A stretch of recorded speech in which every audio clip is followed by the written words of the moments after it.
je vais mourir et vieillir.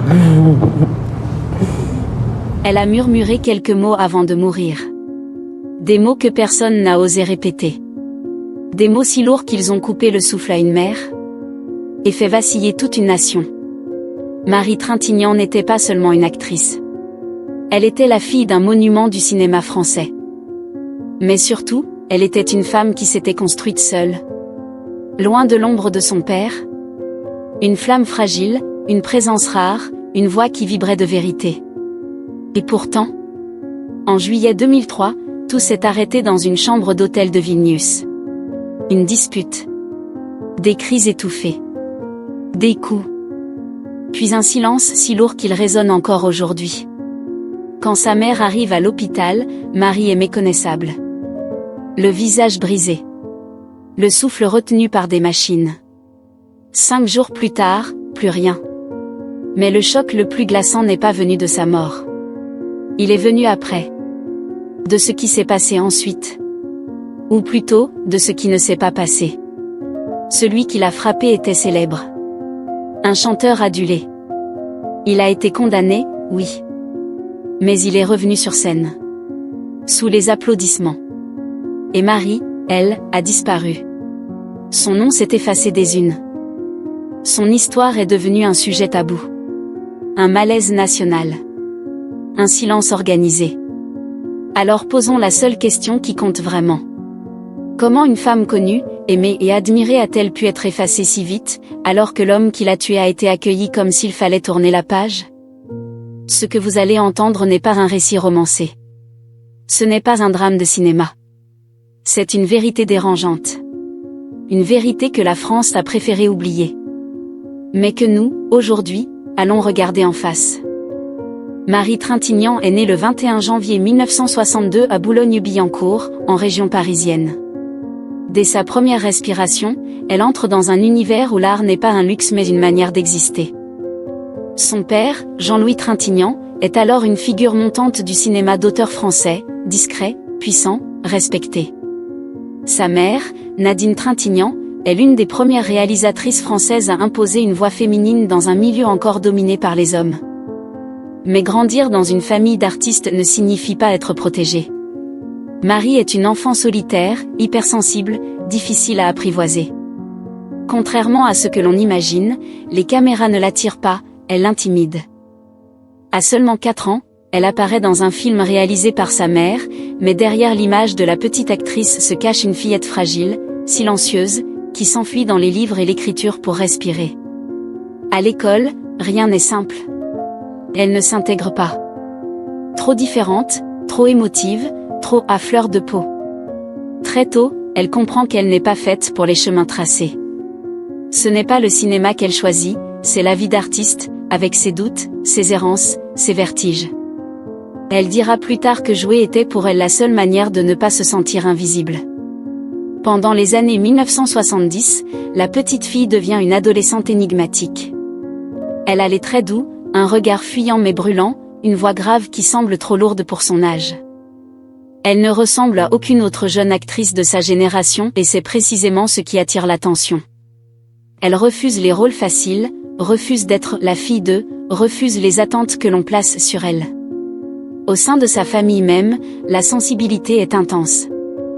Elle grandit entre les tournages de son père, les plateaux de sa mère, les discussions qui parlent de cinéma comme d'une seconde langue maternelle. Mais Marie, elle, avance différemment, elle observe, elle absorbe, elle note. Elle cherche sa place, sans bruit, sans éclat. Et c'est ainsi que, sans vraiment le vouloir, elle devient une personnalité rare. Une enfant née d'une lignée d'artistes, mais façonnée par un monde intérieur immense. Une présence douce et indomptable à la fois. Une enfant qui semble déjà porter la promesse et la fragilité d'une grande tragédienne. Dans les années 1980, alors que le cinéma français oscille entre l'héritage de la nouvelle vague et de nouvelles expérimentations sociales, Marie devient adulte. Elle n'a rien d'une actrice lisse. Elle a les traits doux, une voix grave, un regard à la fois fuyant et brûlant. Elle ne ressemble à personne et c'est précisément ce qui la rend inoubliable. Marie ne court pas après les rôles faciles. Elle refuse les personnages écrits pour plaire, pour séduire, pour briller en surface. Elle choisit les femmes brisées, ambiguës, silencieuses, en marge du monde. Les blessures invisibles, les cicatrices émotionnelles, les zones d'ombre, c'est là qu'elle respire. Très vite, les grands réalisateurs le comprennent. Claude Chabrol la filme comme une énigme humaine. Claude Miller capte chez elle une vulnérabilité à vif. Colline Serrault admire son intensité sans artifice. Marie n'interprète pas, elle incarne. Elle se fond, elle disparaît, elle devient les femmes qu'elle joue. Dans Le cri de la soie, elle fascine par sa fragilité assumée. Dans Victoire ou la douleur des femmes, elle bouleverse le public en incarnant une mère au bout du souffle, épuisée, dévastée. Dans chaque film, son corps parle autant que sa voix. Ses silences disent ce que les mots n'osent pas formuler. Elle ne cherche ni la célébrité ni la lumière facile. Le star system ne l'intéresse pas. Elle préfère les tournages exigeants, les rôles discrets mais profonds, les projets qui explorent les zones humaines trop souvent laissées de côté. Marie devient une muse rare. Radicale sans être froide. Fragile sans être faible. Intense sans jamais jouer la puissance. Dans les coulisses, ses partenaires racontent la même chose. Une actrice d'une concentration absolue. Une femme généreuse mais insaisissable. Un esprit libre qui travaille sans bruit, sans ego. À la fin des années 1990, elle atteint une véritable reconnaissance critique. Son nom figure parmi les meilleures actrices françaises de sa génération. Mais contrairement à d'autres, elle ne capitalise pas cette notoriété. Elle ne cherche pas à construire une image, encore moins à l'entretenir. Marie suit une seule règle. Ne jamais se trahir. C'est ce qui la rend si rare. C'est aussi ce qui la rend si vulnérable. Elle commence à écrire des carnets, des lettres, des fragments de rôles qu'elle rêve d'interpréter. Elle évoque même un jour le désir de réaliser, mais sans urgence, sans agenda. Elle veut simplement évoluer, vieillir devant la caméra, découvrir ce que les rôles de femmes mûres peuvent offrir. À l'aube des années 2000, elle se trouve à un tournant. Elle a connu des amours passionnés, parfois chaotiques. Elle élève ses enfants avec tendresse. Elle prépare une œuvre sur Colette, une femme libre, insolente, pionnière, un véritable miroir. Pour la première fois depuis longtemps, Marie semble avoir trouvé un équilibre, fragile mais vrai. Personne ne pouvait imaginer que tout allait basculer si brutalement. Personne, sauf peut-être elle. C'est dans ce contexte, au début de l'année 2002, que Marie rencontre Bertrand Cantat. Il est chanteur, charismatique, engagé, tourmenté. Deux artistes à fleur de peau. Deux êtres cabossés. Et quand leurs regards se croisent, tout bascule. Entre eux, ce n'est pas une romance, c'est une déflagration. Très vite, la relation devient intense, presque violente dans son énergie. Ils s'aiment comme on s'accroche à une bouée. Ils se suivent, se perdent, se retrouvent, se déchirent. Pour certains, c'est de la passion. Pour d'autres, déjà, quelque chose ne tourne pas rond. Les proches de Marie, eux, s'inquiètent. Elle devient plus silencieuse, plus lointaine. Elle annule des projets. Elle s'isole. Elle ne parle plus que de lui, de ce qu'il pense, de ce qu'il veut, de ce qu'il exige. Dans l'intimité, le climat se transforme. Bertrand est jaloux. Bertrand est possessif. Il ne supporte pas qu'elle travaille loin de lui. Il veut tout partager, tout contrôler. L'amour devient une cage dont on ne sait plus sortir. Marie, elle, doute. Elle écrit dans ses carnets des phrases sombres, presque prémonitoires. Elle note qu'elle a peur de perdre sa liberté. Mais qu'elle a encore plus peur de perdre l'amour. Elle espère. Elle s'accroche. Elle reste. Quand elle accepte le rôle de Colette, une femme libre, insolente, indomptable, elle y voit une façon de se reconstruire. Mais Bertrand insiste pour l'accompagner en Lituanie. Sur place, l'atmosphère est lourde. Les techniciens parlent d'une tension permanente. Il est là, toujours là. Une ombre derrière elle. Marie semble épuisée. Elle fond, elle maigrit, elle oublie ses répliques. Elle passe de longues minutes enfermée dans sa loge, parfois en larmes. Mais personne n'ose poser de questions.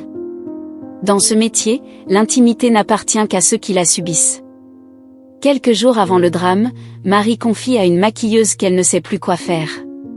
Elle dit que Bertrand devient imprévisible. Elle dit qu'elle ne dort plus. Elle dit qu'elle a peur. Mais elle n'agit pas.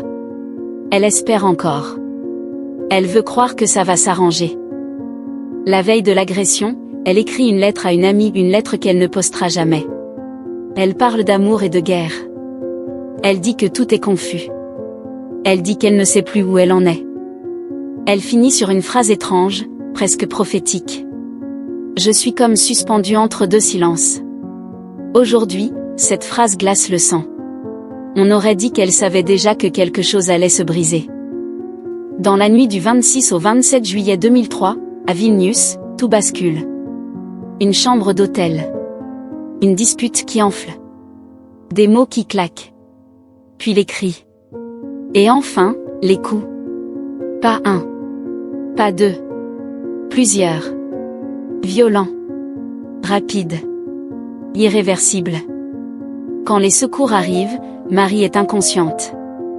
Son corps est meurtri. Son visage tuméfié. Elle est transportée d'urgence à l'hôpital. Les médecins découvrent des hématomes multiples, un édème cérébral massif. Elle est plongée dans un coma profond. Le diagnostic tombe comme une sentence, les dommages sont irréversibles. Sa mère, Nadine Trintignant, prend le premier avion. Quand elle voit sa fille, elle ne la reconnaît pas. Elle découvre un visage brisé, un corps maintenu en vie par des machines. Un silence artificiel, mécanique, qui remplace la voix de Marie. Pendant 5 jours, l'espoir diminue. Chaque heure emporte un morceau d'espérance. Le 31 juillet, les appareils sont débranchés. Marie s'éteint à 41 ans.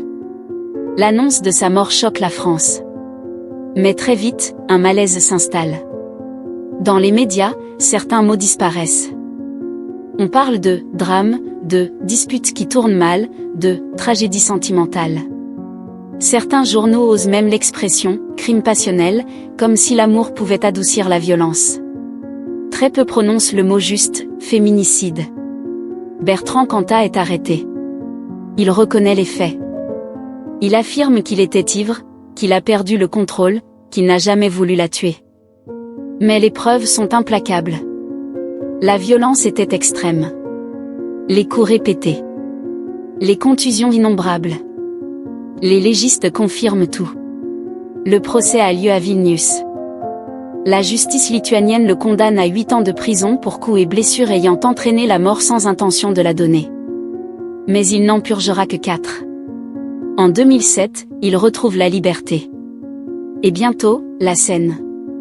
Pendant ce temps, la famille de Marie s'effondre. Nadine écrit, parle, alerte. Elle répète que sa fille est morte 2 fois. Une première fois sous les coups. Et une seconde fois dans le silence qui a suivi. Un silence qui glace. Un silence qui coupe. Un silence collectif. Les hommages sont rares. Les personnalités publiques ne s'expriment pas. Le monde de la musique détourne les yeux. Le cinéma se tait. La presse marche sur des œufs. Comme si tout un pays voulait passer à autre chose. Tourner la page. Étouffer ce qui dérange. Mais peut-on vraiment tourner la page d'un tel drame ? Peut-on accepter qu'une femme célèbre, aimée, admirée, soit réduite à un simple fait divers ? Et surtout, peut-on accepter qu'on pardonne plus vite aux coupables ? Que l'on ne pleure la victime ? Ce que beaucoup ignorent, c'est que Bertrand Cantat avait déjà montré des signes de violence bien avant ce drame. Des accès de colère. Une jalousie maladive. Des comportements qui inquiétaient l'entourage. Marie en avait parlé à quelques amis. Elle disait qu'elle avait peur. Qu'elle doutait. Mais, comme tant d'autres femmes, elle restait. Elle espérait. Elle croyait pouvoir apaiser. Ce que peu de gens disent, c'est à quel point la société a été complaisante. Après sa sortie de prison, certains fans l'ont défendu. Des articles ont vanté son retour artistique. On l'a décrit comme un homme brisé, victime de ses démons, digne d'une seconde chance. Et Marie, dans tout cela ? Elle est devenue une absence. Une silhouette floue. Un nom que l'on murmure. Son souvenir s'estompe dans le bruit des guitares et les applaudissements qui reviennent. Il y a bien eu un documentaire, un livre, quelques lettres publiées. Mais jamais un véritable cri collectif. Jamais une prise de position forte du monde culturel. Dans une interview bouleversante, Nadine Trintignant raconte le jour où elle a vu le visage de l'homme qui a tué sa fille sur une affiche de concert. Elle dit qu'à cet instant, elle a eu l'impression de mourir une seconde fois. Et aujourd'hui encore, beaucoup préfèrent éviter le sujet. Par gêne. Par fatigue. Par oubli. Mais certaines vérités ne disparaissent pas. Elles dorment. Elles attendent qu'on les regarde enfin. L'affaire Marie Trintignant n'est pas un simple fait divers. C'est un miroir tendu à la société française. Un miroir que l'on a longtemps refusé de fixer. Pourquoi? Par respect? Par pudeur? Ou parce que ce drame révélait quelque chose que nous ne voulions pas voir? Ce que son histoire met en lumière, c'est notre façon de réagir à la violence faite aux femmes. Même quand la victime est célèbre. Même quand l'agresseur est reconnu coupable. Même quand les faits sont indiscutables. Pourquoi tant de voix se sont-elles tues? Pourquoi si peu de réactions dans le monde du cinéma, de la musique, des médias? Par prudence? Par loyauté? Par inconfort? Ces questions, nous ne pouvons plus les éviter. Peut-on séparer l'homme de l'artiste? Peut-on applaudir un chanteur sans penser à celle qui l'a réduite au silence à jamais? La société pardonne-t-elle plus vite aux hommes talentueux? Et surtout, ce pardon est-il légitime? La tentation a été grande de tourner la page. De classer cette affaire parmi les erreurs du passé. De la ranger dans les tiroirs poussiéreux des drames lointains. Mais ce drame continue de parler. Il continue de blesser. Il continue de hanter. Marie Trintignant n'était pas une inconnue. Elle n'était pas une photo floue dans la rubrique des faits divers. Elle était une artiste reconnue, une mère, une femme engagée. Sa mort n'est pas seulement une perte. C'est une faille dans notre mémoire collective. Une fracture que l'on n'a jamais vraiment voulu réparer. Certaines histoires dérangent. Pas parce qu'elles sont trop violentes, mais parce qu'elles nous obligent à regarder ce que nous préférons ignorer. L'affaire Marie Trintignant fait partie de ces histoires-là. Ce n'est pas une tragédie intime isolée. C'est une fracture dans notre mémoire collective. Une faille que nous avons laissée grandir, année après année, en prétendant que le temps pouvait tout apaiser. Pendant quelques jours, en 2003, la France a été choquée. Puis le silence est revenu. Un silence lourd, presque organisé. Un silence social, culturel, médiatique. Comme si parler de Marie revenait à rouvrir une blessure que l'on voulait cacher. Pourquoi ce silence? Était-ce par pudeur? Par gêne? Ou par peur de voir ce que ce drame révélait vraiment? La complaisance envers la violence? L'indulgence pour les artistes hommes? Et la difficulté à nommer un féminicide même lorsqu'il est évident? Ces questions ne sont pas confortables. Elles secouent. Elles dérangent. Mais elles sont nécessaires. Parce que Marie Trintignant n'était pas une inconnue. Elle n'était pas un visage parmi d'autres. Elle était une artiste reconnue, une mère aimante. Une femme qui avait encore tant à dire, tant à jouer. Tant à devenir. Son absence raconte quelque chose de nous. De nos lâchetés. De nos oublis. De nos angles morts. Elle nous dérange parce qu'elle dit la vérité. Nous avons échoué. En tant que public. En tant que citoyen. En tant qu'être humain. Alors que reste-t-il à faire? Peut-être ceci. Refuser le silence. Refuser l'oubli. Refuser de laisser d'autres femmes disparaître sans bruit. Comme si leur vie comptait moins que la musique ou le talent de ceux qui les détruisent. Marie n'avait pas besoin de crier pour exister. Elle vibrait d'une intensité douce. D'une vérité rare. D'une fragilité puissante. Aujourd'hui, ses films demeurent. Son visage continue d'apparaître à l'écran. Mais sa voix s'est tue trop tôt. Et raconter son histoire? Encore et encore? C'est peut-être lui rendre un peu de ce qui lui a été arraché. Se souvenir, c'est résister. Nommer les absents, c'est refuser qu'ils disparaissent. Si cette histoire vous a touché, si elle vous a fait réfléchir, si elle vous a rappelé que certaines vies ne doivent jamais sombrer dans l'oubli, alors abonnez-vous à cette chaîne. Ici, nous croyons que les légendes ne meurent jamais.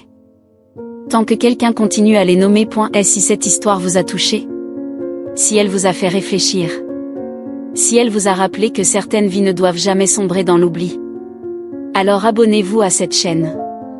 Ici, nous croyons que les légendes ne meurent jamais. Tant que quelqu'un continue à les nommer.